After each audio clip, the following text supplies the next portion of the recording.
Ladies and gentlemen, to Kinguin for Charity Event Winter Edition 2015, a tournament that is organized for the sake of Child's Play Foundation. We're fundraising for them in order to give children in hospitals maybe video games, toys, and games to make their time there a little easier.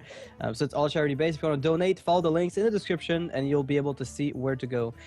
So we were casting a game right before the break hit with Kalento and Savage. So the deck that Savage didn't ban was Hunter. And as we saw earlier in the tournament, that seemed to have been a really, really big deal. Hunter has swept anybody who didn't ban it, and that was no different. Yeah, right now I believe Hunter is 5-0 in the tournament. It is currently undefeated, and no other deck shares that. Druid has gotten some pretty impressive wins, but even Savitz with the double innervate to start, he couldn't close out the game.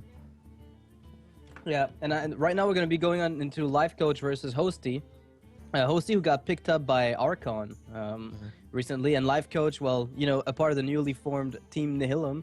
Now, there's no camera for Hosty, so he's just going to give us a you what mate face, and we're going to have to look at that throughout the game. I don't know if that will intimidate Lifecoach. That's the ultimate poker face here from Hosty. Noxious, you stole my joke. I told Noxious that joke over the break. Yeah, well, you want me to start? All right. Fair enough. Well, unfortunately for Hosty, he's going to be playing this game from Canada, and because the United States government is not letting Hosty in the country. Yes, that's right. Because apparently, pro gamer is not a career, and well, at least from what they've said, it seems to be. You said it was a hit or miss, generally speaking, when it came to customs.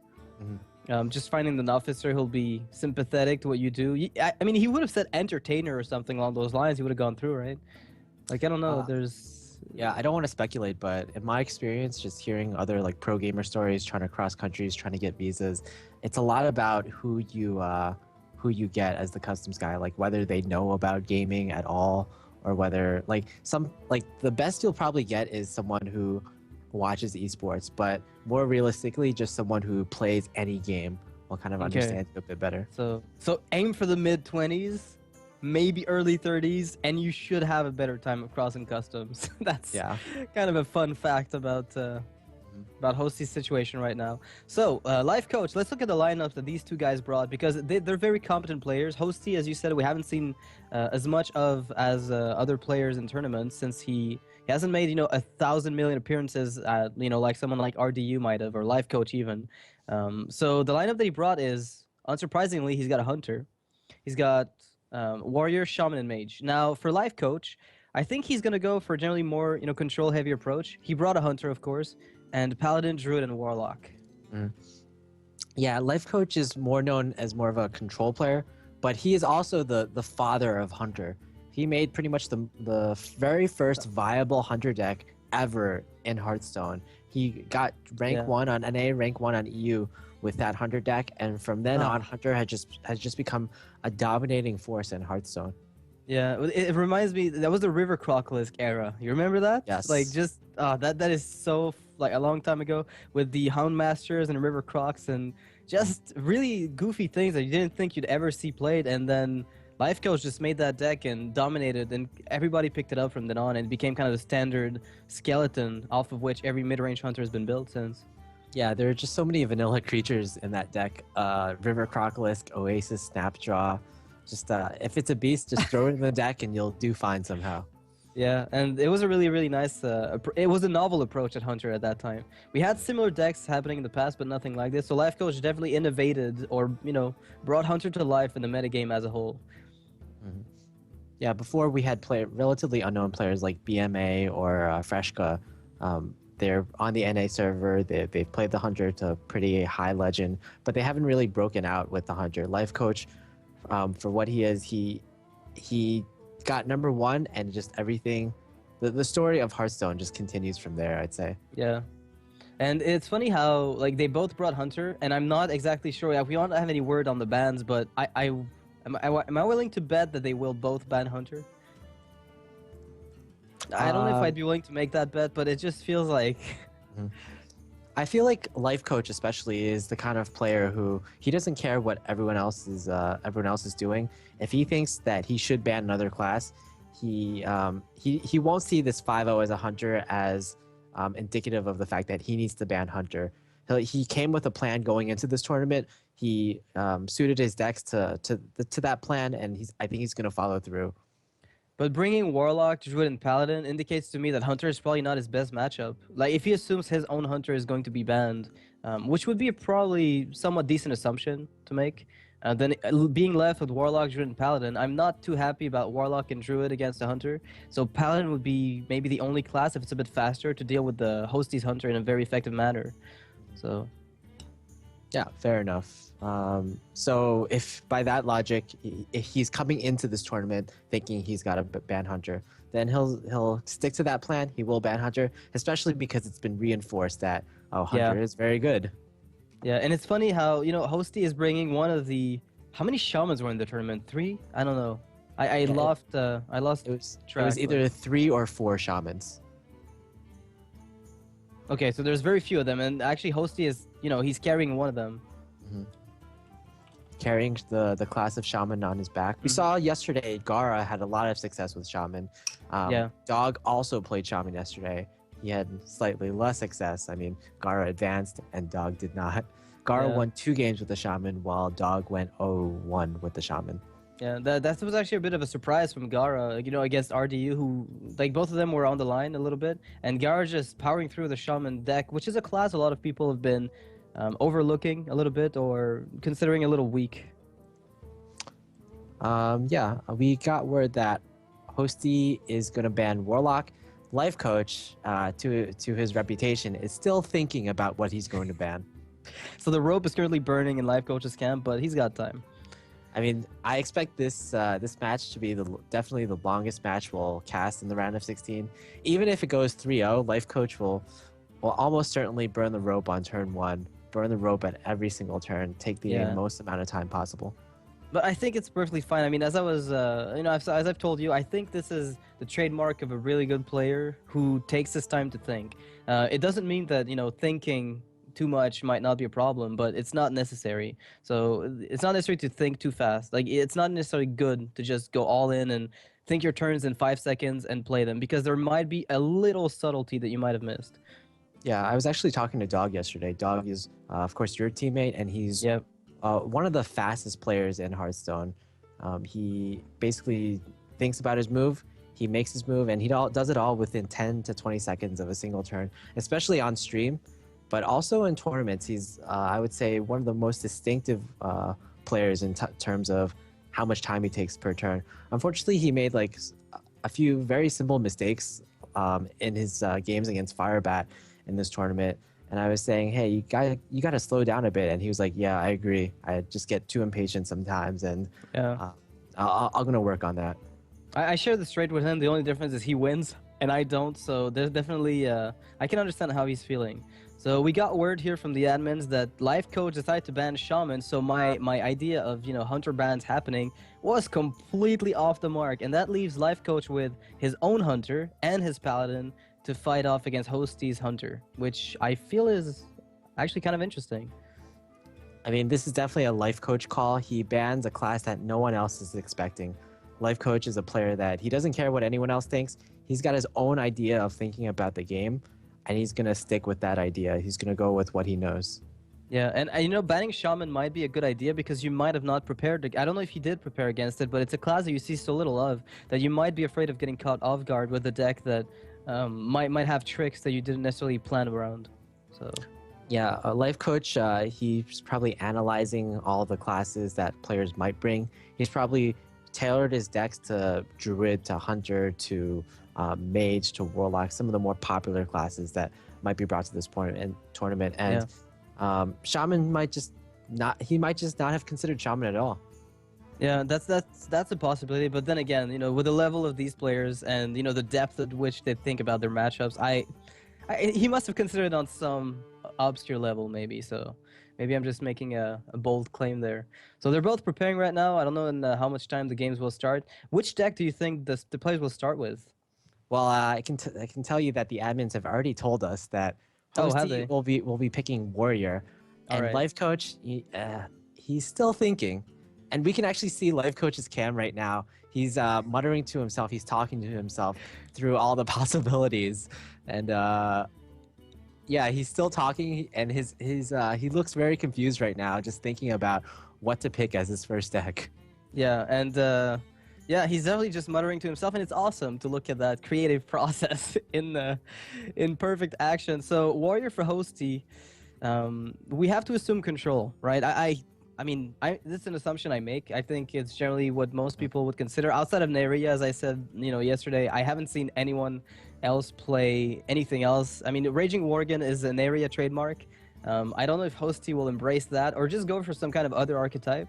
But one card that I think is really interesting for Warrior that a lot of people didn't like, that I and somebody else, I think, I don't remember who else it was that I was talking with, that really did like the card is Crush. And it's a card that I saw in one of the Kit Kats decks recently. I don't remember in which tournament it was, but I saw Crush in Kit Kats as a one of, probably to deal with some of those massive Druid lists that people are bringing with massive taunt lines. You have time to get a Crush for 3 mana, and it's going to give you up. You're going to trade up with it. Yeah, and in terms of that line of thinking, Bouncing Blades is another card that could be good against Druid. As a warrior player, you kind of struggle against Druid sometimes because they have just such strong mid-range creatures that have such high amount of health. You can't really take them down with a weapon. You sometimes don't feel that good about using an Execute or a Shield Slam on them. But Bouncing Blades is a card that it's kind of like Brawl, but in some ways it's better. It guarantees a minion kill, and it guarantees a lot of damage on some of the other minions that Druid has. So Crush, Bouncing Blades, 2 tech cards that we might see in Hosty's deck. And Hosty being a member of Team Archon and very good friends with Firebat, these 2 players, Firebat is a player that he just puts random cards in his decks, and it sometimes works. Hosty, it might be rubbing off a bit on Hosty. So we could definitely... Brewmaster? Yeah, Youthful Brewmaster. We could definitely see either Crush or Bouncing Blades. Yeah, and these are cards that I think are super flavorful that we just haven't seen enough of in my mind. But there maybe hasn't been an opportunity for them to shine in a way, and that might explain their complete absence up until this point. Lifecoach still muttering to himself, and now he's even frowning, like completely confused, or he has enlightenment, and now he knows what he wants to play. Paladin, all right. Enlightenment it was. He says he wants to go for Paladin. It's Paladin. He's actually, after he decided to pick Paladin, he was still talking to himself. I think he's just preparing himself mentally for this upcoming Paladin versus Warrior game. He's like, turn 1, I will do this, and then he will do this. Turn 2, I will draw into this card, and he will play he will armor up, or will he armor up? Maybe an armor smith will come down. Yeah, and then he's like, oh, that's fine because Shielded Minibot can deal with that. And in the end, I mean, Paladin is actually probably the best class in his lineup to deal with Warrior. Yeah, when you play the Muster for Battle, you just force your opponent to have the Whirlwind effect. Either with just Whirlwind or something off of Death Spite, maybe. It's just so threatening. Warrior can't deal with the 3/3s that well. I mean, you always have Fiery War Axe, but when there's 3 3/3s or more on the board, you can't Fiery War Axe them all. Yeah, you can't waste weapon charges on basically semi-useless minions that cost almost nothing to put out. So apparently Theory of Mine will have paid off, and Lifecoach will be getting perhaps a little edge here by queuing Paladin to control Warrior. Yeah, interesting. Spellbreaker in Hosty's deck. Yeah, it's a card that used to see a lot of play in Control Warrior, but somehow phased out a little bit, I think. Yeah, Spellbreaker. Yeah, if you choose to run a Silence in the Warrior deck, which I feel is really important against Paladin, just because you need the Science Tyrian. If you run a Silence, you have a choice between the Owl and the Spellbreaker. Spellbreaker is more of a mid-range creature, so it's a little stronger, I feel, against Paladin. And against other mid-range decks, but then you have the other choice of an Owl, which I feel is a little stronger against Hunter because it's just another turn 2 play that you could use in addition to Fire War Axe, Armor Smith, and Cruel Taskmaster. You just give yourself more options against the Hunter class. Yeah, to negate the early snowballs that sometimes get created just on the back of small minions that cost them almost nothing. Wow, the Golden Warrior actually, like all the cards seem to be gilded up so far. Yeah. Fortunately, he did not start as player 2, so we don't know if he could have the golden coin. We couldn't see that. Well, Lifecoach definitely doesn't have his, that's for sure. Alright, so the hand of Lifecoach here, he kept Dr. Boom from the mulligan. He did, wow. Yeah, he actually did keep the Dr. Boom from the mulligan. And I believe True Silver Champion, unless I'm mistaken and I didn't see it. Oh wow, piloted Sky Golem. That just means what? Oh my God, did you see that? Hosty took almost the full turn for his turn 1, and Lifecoach immediately passed. Lifecoach did not rope on turn 1. That's extremely surprising. Well, as you said, you know, he took forever to pick his classes, so maybe he just thought the entire game plan through already. Maybe he has a new strategy now. He just plans the entire game ahead of time, and it's all done. Yeah, this is a difficult turn for Hosty. He's going to armor up and pass. Bluffing the Armor Smith, I think, by hovering over his cards and pretending like he's had a choice. I mean, in a specific case. If you have the Armor Smith against Warrior in turn 2, you're probably going to play it, so... Yeah, but it's just... Not that big of a bluff. Piloted Shredder. This is kind of a new type of warrior that we're seeing from Hosty. Kit Kat's actually played this, I believe, probably this exact deck in the ESL series. It has more minions. It's more minion focused with 2 piloted Shredders. It also has Sneeds, Kel'Thuzad to revive all these Death Rattle minions. Yeah. And just basically a new style to play warrior.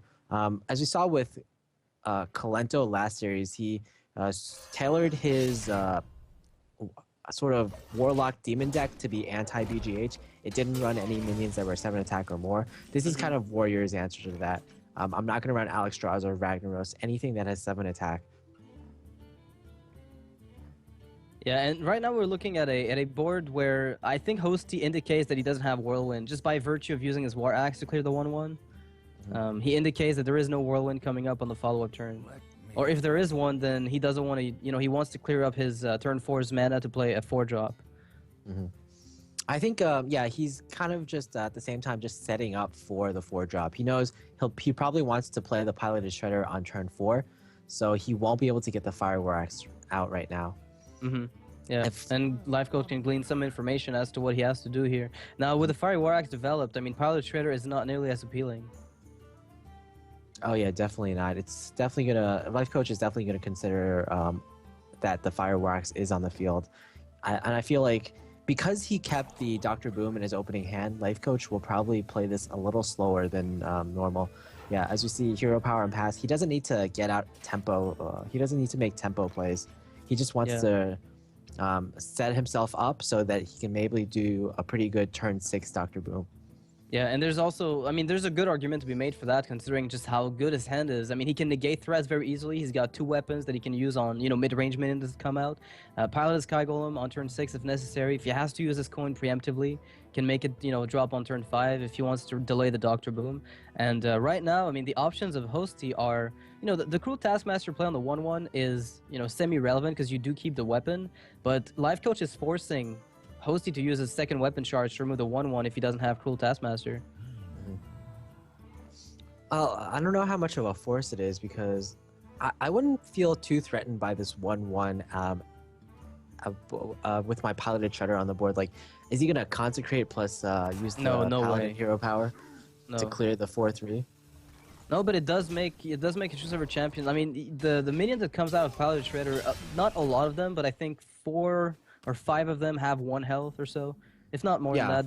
There's a few of them that can just die to the 1/1, so you do have to be a little careful, not for because he doesn't have card advantage, and Paladin has a really good, you know, means of wiping boards in very efficient manner against you as warrior, and you know those 1/1s really tanking an entire Fire War Axe. That's perfect value there. Yeah, trading a Hero Power for a weapon, it's pretty good to me. Yeah, and that's Paladin's strength against Control Warrior in most matchups, in most circumstances. Usually the Fire War Axe is a 1 for 2, but in this scenario it is a 1 for 0. Just a really a flip in what Fire War Axe is usually. Yeah. So in this case, I mean, if you develop Piloted Shredder, and I need to stop saying develop, if you play a Piloted Shredder on the board, you hope that your opponent doesn't have a weapon as a Paladin here.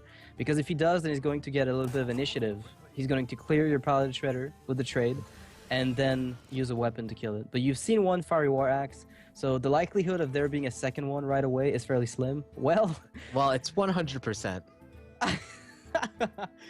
Oh, God forbid. Okay, well, it turns out Fire War Axe had a pretty high chance of being found again. But I think developing, or well, playing the Pilot Shredder was still the proper play. Yeah, I feel like if I were in Lifecoach's position and having seen my opponent just like throw out that Fiery War Axe, use it to clear 1/1s, I would have in my mind that possibly he's using this weapon haphazardly, somewhat haphazardly, because he might have a second weapon in his hand. That wasn't the case in this scenario, but I think it was something Lifecoach definitely would have considered. Yeah, and it's interesting because that kind of thinking is the basis of poker. And in a lot of ways, I feel like Lifecoach would definitely fall into the category of players, obviously, since he's been a pro poker player in the past, that would consider those long-term plays. And, you know, he thinks that I think that he thinks that I have X or Y, and that's kind of interesting. Yeah. So he does play the second Fire War Axe. Ooh, Snow Chugger. That is actually going to be a pretty good thing for Lifecoach. He doesn't have to worry about the 4-1 in the immediate sense. It just buys him a bit of time. Yeah, oh, wow. This hand is incredible. Yeah, with 2 piloted Sky Golems and the piloted Shredder frozen, Lifecoach could potentially consider coining out the first Sky Golem. But I feel like if he does that, the 4-1 will unfreeze eventually, and he doesn't have a really good way of dealing with it. I think you'd have to at least Aldor Peacekeeper on the following turn on the 4-1 if you wanted to get that value. Yeah, that seems like what Lifecoach is going for. Yeah, it's either that or Sludge Belcher, I guess. Yeah, these piloted Sky Golems are kind of acting like mini Savannah High Mains, or not even mini. They're the same strength, but yeah, I guess just pseudo Savannah High Mains. And we all know how tough of a time Warrior has with dealing with high mains, right? Yeah, it's the worst ever. And right now, with 2 piloted Sky Golems in hand, Lifecoach really does have pretty good, pressure to put on the Warrior. But he's not threatened yet. I mean, he is on 26 health, 2 armor.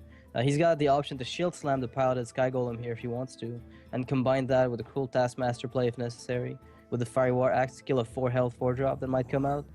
But it's a bit of a gamble when you consider all the options that might come out of Piloted Sky Golem. Yeah, I feel like one of the strengths of Piloted Sky Golem in this matchup against Warrior is that Warriors will at most run 1 silence in their deck, whether it be the Ironbeak Owl or the Spellbreaker. Yeah. And you really want to save that silence for the Tyrion, so you can't really...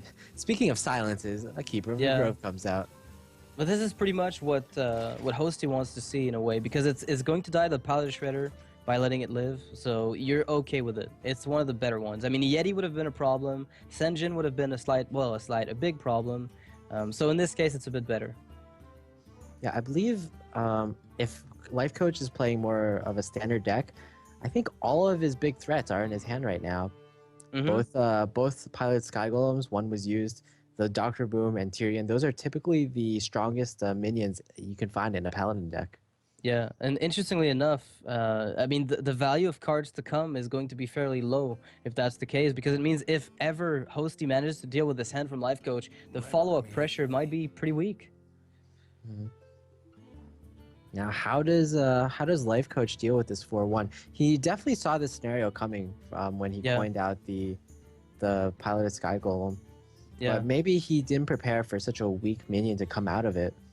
A 2-4, yeah, you could get Stormwind Knights, and that would be even better. So, do you just play the Sludge Belcher or the second Sky Golem? I don't really know if the second Sky Golem being played here is a very strong play, but he didn't attack that 4-1, so he's got to plan on developing the board even further.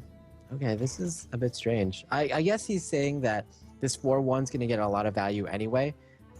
So I'm just gonna give him the choice of some value. Like, I guess if the Shredder trades into the Sky Golem, I guess at least the Keeper lives. That's his logic. Yeah, because he didn't kill it last turn with a Cruel Taskmaster, so that might indicate that he simply doesn't have one. I mean, that might be Lifecoach's line of thinking. If he could have killed my Keeper of the Grove, he would have done it last turn.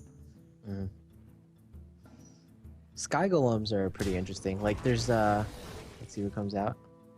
Weedle and Oasis Snapjaw. Snapjaw. Wow, that's a high health minion though. Not the most useful, but hey. It's golden too, so it yeah, it opens up. Best golden animation NA. That's pretty funny that I think Lifecoach has one golden Sky Golem and one non-golden Sky Golem. Yeah, he just opened packs. Whatever. Yeah. Wow, the True Server champion here going to combine itself pretty well with those 2 minions on the board to clear the Sludge Belcher. And hey, finally, the cool Taskmaster play is made. And I think Lifecoach is being surprised by this because he thought to himself maybe earlier that if he had had it, he would have done it the turn previously.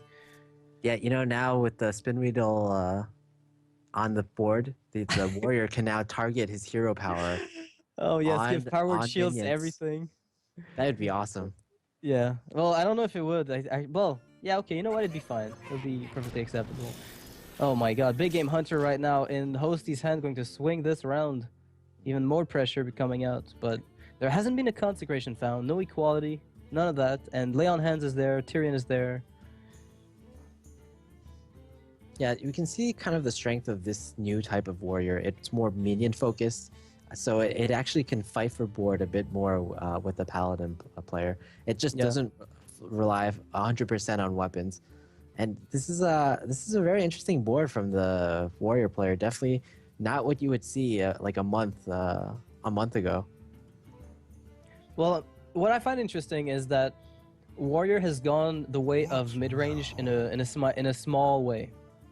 It's starting to add, as you said, more minions, which is indicative of a mid-range playstyle. Instead of being full control, where nothing else but, you know, big legendaries are played, now they try to fight off in the mid-game a little bit more, and that gives them a bit of a better matchup across the board, and their weakness, which was Paladin in the past, is getting contested a little bit due to that. Yeah, a lot more decks are just becoming more mid-range. Like Hunter is it moved a bit. Originally there were only aggro Hunter decks, but it switched to mid-range. Warrior now they were very controlled, but now it's switching more to mid-range. Everything is just kind of homogenizing a little bit. Yeah.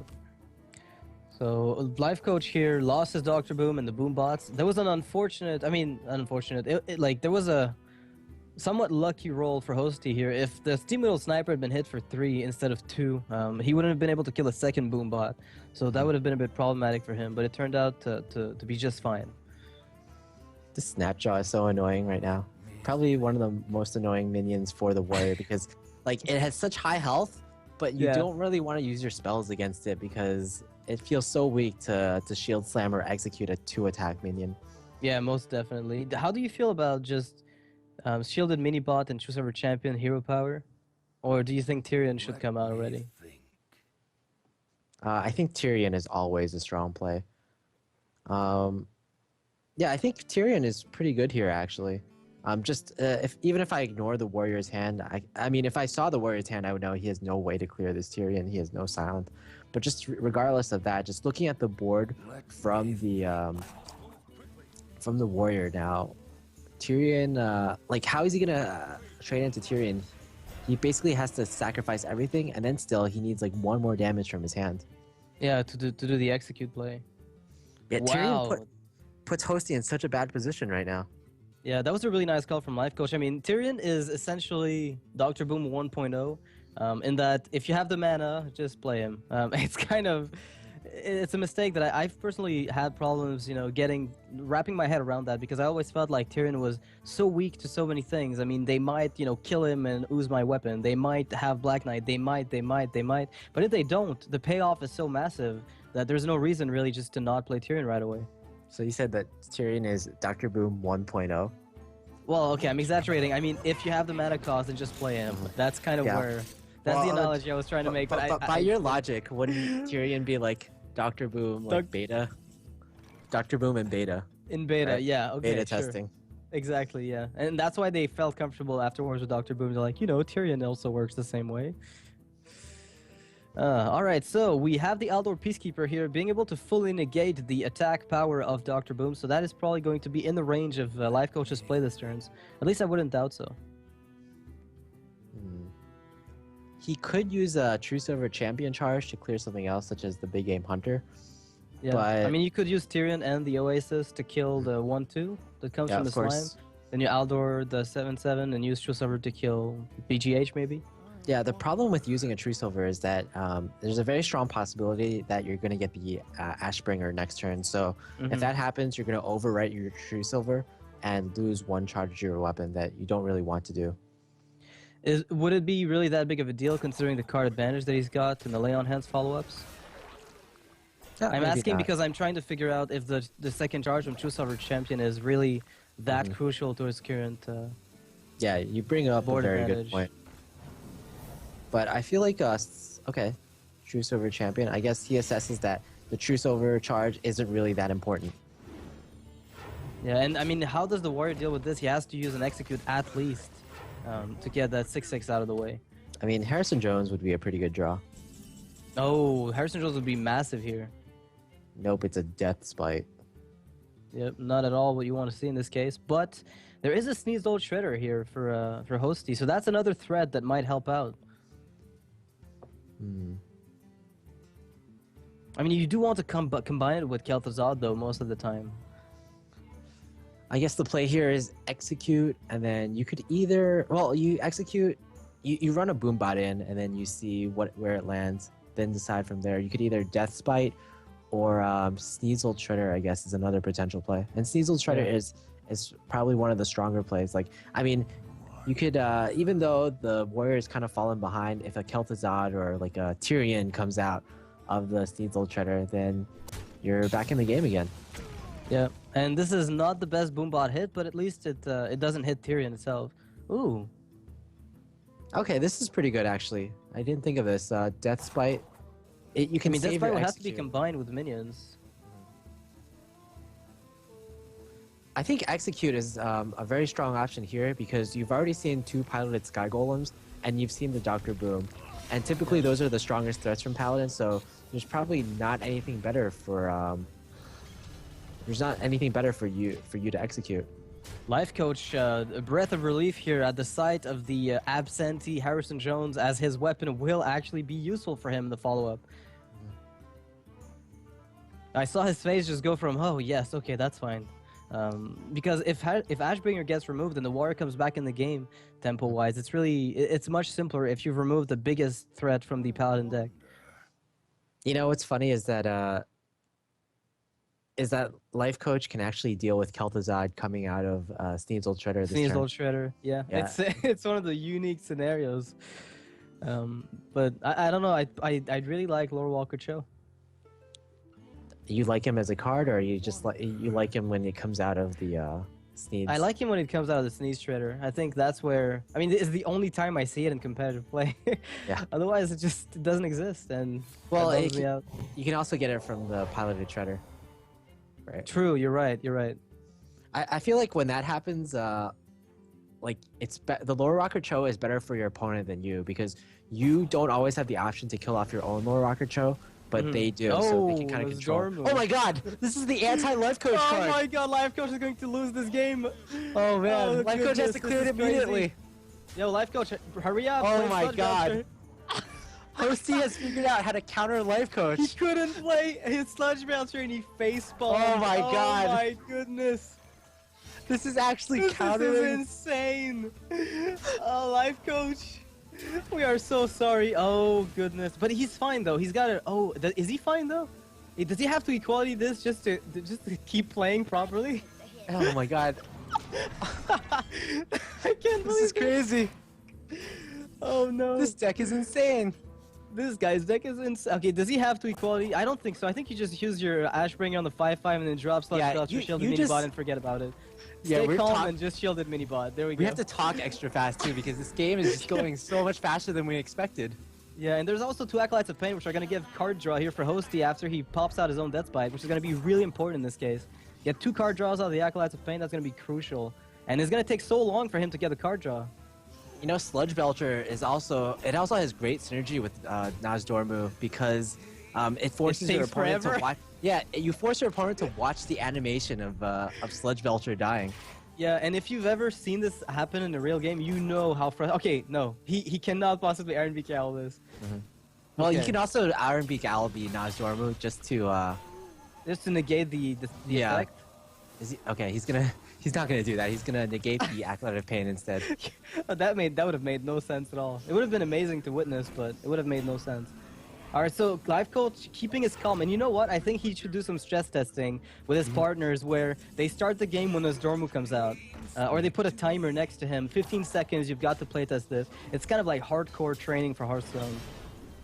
Oh my god. And Lifecoach would get quite a bit of training out of that. This is incredible. I can't believe we're actually witnessing the Nosdormu metagame against Lifecoach. Yeah, and out of all people, Lifecoach has to face Nosdormu. Yeah, this is more fun than I could even believe. All right, so the True Silver Champion can finally get rid of Nosdormu, but he realizes that even though it's annoying, it's not a threat. It's a 1-4. Like, how much do you truly care about a 1-4 in this case? And he has to think fast because the rope is coming. I think Nosdormu has survived on this board for like 4 turns or something. That's pretty insane. Yeah, it means Lifecoach is able to keep his calm. It's like high pressure moment here for him. This is his worst nightmare. And drawing cards with the Acolyte of Pain. The drawing card animation will also... Oh my god, another card draw. This is Hosty be able to play everything. He'll be able to play at least the Pilot Shredder because you can queue actions faster than you can see them happen. But he won't be able to attack with the Acolyte... Oh, no, never mind, he is. Wait. Okay, he got everything through. Okay, everything worked out in the end. Okay, Hosty has incredible APM is what we can gather from this. Yeah, you know what? And now, actually, Lifecoach not in as favorable a position as he was a minute ago. Yeah, it's all because of the Nosdormu. He didn't get the Sludge Belcher down. He doesn't have as much time to think to make optimal plays. He's finally going to kill Nosdormu, I think. He can't deal with this. I don't know. He has to. Come on, let's be honest. He can't play this game as long as Nosdormu exists. And there it is. Wait, I think... Nemesis. I think that was not the optimal play, but I don't think that was the optimal play either. It was not. It wasn't. Not by a long shot. But the panic got to him and he was like, you know what? I can't deal with this. There is no way. This is crazy. Oh, Lifecoach. Witnessing a moment of pure panic. Oh, I can't believe this. Oh my god, and the rope actually goes down. Yeah. Naturally this time. He is going to panic. This is incredible. Okay, now, so... Because he didn't True Silver down the 5-2, now that's a threatening presence on the board. Yeah.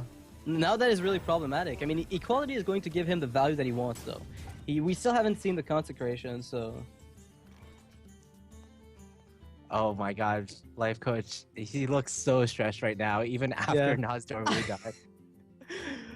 And I understand him at this point. I mean, he's not a player who's accustomed to those situations of having to play faster than he's comfortable with. Yeah, definitely not. Oh my god. Now Hosty, because of Nosdormu, and because of I guess the somewhat Acolytes of Pain, everything. Yeah, he's kind of back in the game right now. Yeah, in a very good way too. I mean, there's still an anti-heal bot and a lay on hands to deal with, and the card draw of the warrior has been kind of used up. I mean, Acolytes of Pain have done what they had to, and they're now out of the way, so there's no more card draw coming in. Whereas Lifecoach might get what he wants, but do you really want to overdraw in a circumstance where you're almost nearly certain that you're going to hit fatigue eventually?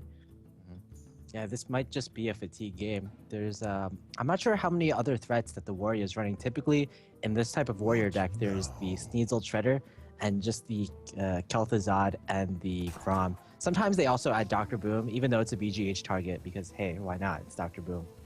Yeah. So Twitch chat is currently freaking out over Nosdormu, but I can understand that. It makes a lot of sense. They're still thinking about it, and they never will stop, I believe. I turned on Twitch chat just to see the reactions. It's hilarious. Yeah. All right, so the plays here. This is a strong top deck here from Lifecoach. Wild Pyromancer. I'm going to allow him to just. Yeah, actually swinging back in this game very effectively. Yeah, Wild Pyromancer lay on hands. What an excellent play. Yeah, it gives him card draw and it negates the board. He doesn't even have to equality yet. He also has the possibility of Wild Pyromancer and Muster for battle. That's always the combo. Yeah. Everybody, I mean, it gives you a 1-4 Lights Justice, right? Yeah, like, basically with the Wild Pyromancer lay on hands, he's guaranteed to clear the board unless there's like a patient assassin comes out of the piloted shredder. Yeah, with the odds of that are fairly slim. Do you know the odds? No, I haven't calculated the entire roster of minions, but I think it's like there's about in the 35 to 40 minions range, so... Oh, Shadowbox. On that specific I'm a little Oh wow! disappointed too. Okay, wait. No, it's a friendly character gets healed. I thought it would have triggered. Never mind. I saw where you're going with that. But yeah, I thought out of all people, as the winner of Jeoparino, I thought you would know that. Yeah, but I forget how many there are. I mean, post GVG, I haven't kept track. I mean, the Jeoparino metagame changed. There's like 50 something of them. Yeah, like I know there's baseline 35, and then there's a class ones as well. So. Okay, now this game has gotten a lot less exciting because there's no more Nozdormu. Yeah, but at least it's I mean it's still an interesting game. But I feel like the Paladin is finally that wild pyromancer really just allowing Lifecoach to breathe a little bit. After the Nozdormu necessary removal from the True Server champion. It's funny how Lifecoach pinpointed the stress and he was like, you know what?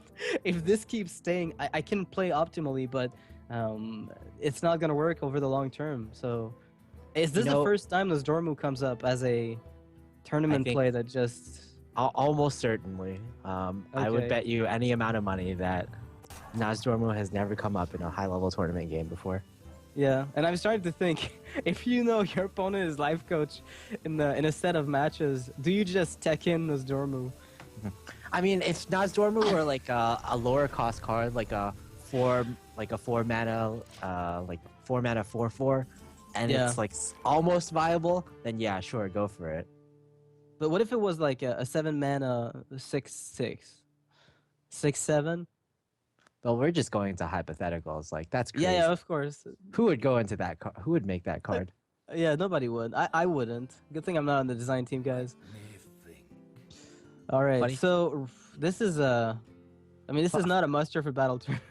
I mean, funny thing is, muster for battle hero power quartermaster would actually be a pretty good play, but the wild pyromancer is just denying that completely. Yeah, so you start with equality, then you do it. Oh yeah, you have to equality to clear your own board first. Of course, you want to make room for the. You first you have to attack though. You don't want to miss. Yes, that's right. That's right. I can't believe I forgot about that. What a big misplay that would have been. At this point, I'm really curious as to the number of cards in each player's deck. Yeah, I wish I could see and hover over these things because we're not spectating, like, you know, firsthand, so we have to rely on the admins. If they're watching the game right now, if they could hover over the decks, that'd be nice. Because I think Lifecoach has drawn quite a substantial amount of cards through 2 Lay-on hands. Yeah, but Acolytes of Pain as well. It's 2 Lay-on hands versus 2 Acolytes of Pain plus a shield block. So yeah, it's probably fairly comparable. One of the Acolytes of Pain was silenced, right. So only one of them drew, I think, 2 cards. Yeah, one of them drew 2 cards. Way, so, yeah, 2 cards, and then you have the shield block. So 3 cards drawn. Hosty has drawn 3 cards. Lifecoach has drawn 6. Yeah, so I feel like Lifecoach is a little further ahead in the fatigue game, but he's also way ahead on the board. A 6-mana shield slam is looking very tempting here. Yeah, awkwardly enough, I feel like that might just be what he wants to do because he's not gonna get Grommash Hellscream to kill anybody anytime soon. I believe this is actually the strongest minion left in Lifecoach's deck, so that's something we definitely have to consider. Yeah. That's another pretty nice minion here. Paladin Shredder going to. Does Hosty run a brawl in here? Hosty, I mean, I haven't seen a warrior deck in recent memory that doesn't run brawl. Yeah. Yeah, a few, like Showa once had a warrior that didn't run brawl like a few months ago, but ever since then, like everyone's been running brawl for the last 2 months, I'd say, almost. Yeah, I've seen quite a large amount of them. Now, Hosty's hand at the top here is getting turned into, I guess, a spectator mode glitched for whoever was spectating. Oh, what? Oh. Hearthstone disconnected? Oh, no. Okay, we're trying to get back into the game. Okay, the game didn't disconnect. I thought everything disconnected. Okay, the game is back on. All right, never mind. I was getting a bit worried that we just lost the entire Nozdormu setup here. Yeah, that would have been like soul crushing to lose that game. This is the well, there's a Kel'Thuzad. But because the Wild Pyromancer is on the board, oh, is he gonna execute it? If he does, it's a mistake. That's the only thing preventing Lifecoach from dropping down the mustard. Mm-hmm. But then again, you know, through just natural hero powers, he could very easily do it. You know, there's a hero power quartermaster next one. That's 3/3/3s. That's a lot. Yeah, natural muster for battle. Like, make your own muster for battle over 3 turns. Yeah, it takes forever, and you don't even get Lice Justice. Oh my god, Lifecoach is almost out of cards. Ooh, Kel'Thuzad here, coming down with the Piloted Shredder and the 2/1. That's a good one. Yep. Yeah, he could get a full shielded mini-bot and a full Piloted Shredder back. It's pretty amazing. Unsilenced, everything, full health. I think this would be a really strong play from him. And then a follow-up with Quartermaster would just seal the game. Although you are putting yourself in a position where Brawl is a bit more of a problem, so you at least have to keep Quartermaster, I feel, afterwards. Just to make sure that if they do Brawl the Kel'Thuzad off, Quartermaster Muster is still a play you can make. Mm-hmm. Now, Lifecoach only has 2 cards left in his deck. And judging from this deck, it's pretty much exactly a copy of the deck that Savitz was using in his previous tournaments with Paladin. And I think the last 2 cards are something along the lines of Mind Control Tech, Owl, and Shade of Naxxramas. 2 of those 3. Shade of Nax? Yeah, Savitz has been replacing Mind Control Tech with Shade of Naxxramas in some tournaments. Okay, I've seen Shade of Nax a long time ago in Paladin, but I haven't seen it of recent memory. It's been a while. That's such a bad feeling as the opponent to see your opponent making bad trades. And then KT comes out. Because you know that's what's going to happen. Exactly. Oh, Black Knight. He actually was running it, and Tyrion already down though, so that is mostly a Yeti for 6 mana. What's interesting about Black Knight is that, or just interesting about this entire deck in general, is that traditionally the weakness of Warrior is Druids, but with cards like Black Knight and with more mid-range creatures like the Piloted Shredder, and with targets that aren't BGHable like Sneasel Shredder, these are cards that can help you fight the Druid a lot more. This type of Warrior deck, it might have poorer matchups in other scenarios, but versus Druid, I think it's become a lot better. Yeah, definitely. And I feel like that's one of the things they played for, because the old Warrior builds were a little weaker to Druid. And this one is definitely a bit stronger. But now there's no removal coming down, and I think he was considering Gromming the 4/3 in the hopes of a Doomsayer, but he's going to try to drag it to Fatigue. Oh, Consecration is his last card. Interesting. So there's no silences in... did he ever play a silence, Lifecoach? No, not for the entire game that I've seen. No, well, there's one. Well, there's the Owl. All right, I called it. Yeah, but what if it had been Doomsayer here? What do you do? Do you just panic? Is there any way for him to clear it? No, there's no way for him to clear his own Doomsayer. Well, right now, what Hosty is trying to do with that Black Knight play is he's trying to make his opponent, he's trying to get him to deal as much damage to the Black Knight as possible, and he's just stalling for, to draw the Brawl, essentially. Yeah, just to be able to get the Brawl off and get as much value as he can out of it with KT on the board. The odds of KT surviving are going to be in the range of 15% after there's 7 minions on board. A little under that, but...